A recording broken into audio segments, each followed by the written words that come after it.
обычно после выступлений домой иду, потому что знаю, что там меня ждут. Захожу в магазин, там покупаю сок, и только то, что может утолить голод на улице. Холодно, люди туда-сюда ходят, горят фонари и окна 46-го. Из-под дома доносится лай, там щенки-дворняжки друг с другом играют, а мне не хватает времени погулять даже. Никто не виноват, я просто стал старше. Мои интересы уже не совпадают с интересами пацанов, что во дворе играют. Наступаю на ступени своего крыльца и вспоминаю чьи-то слова.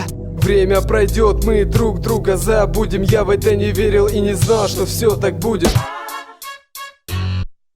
Меня вдохновляет вид с крыльца моего дома, где все до боли знакомо, до боли знакомо. На протяжении нескольких лет я там стою, когда рядом никого нет. Меня вдохновляет вид с крыльца моего дома, где все до боли знакомо, до боли знакомо. На протяжении нескольких лет я там стою, когда рядом никого нет.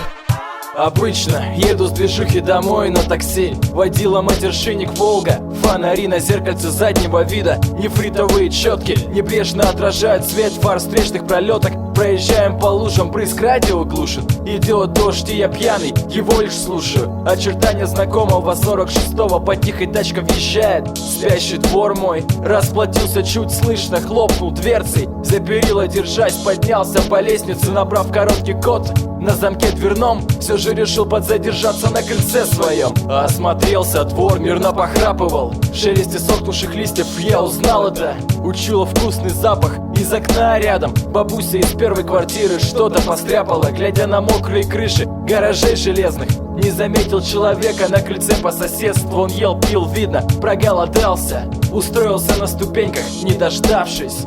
Или, как и я, так же вспоминает уже вчерашнее с прошлым, забыв о настоящем. Наслаждается гармонией разума с сердцем, вовсе не торопится входить в подъезд свой. Меня вдохновляет вид с крыльца моего дома, где все до боли знакомо, до боли знакомо. На протяжении нескольких лет я там стою, когда рядом никого нет. Меня вдохновляет вид с крыльца моего дома, где все до боли знакомо, до боли знакомо. На протяжении нескольких лет я там стою, когда рядом никого нет.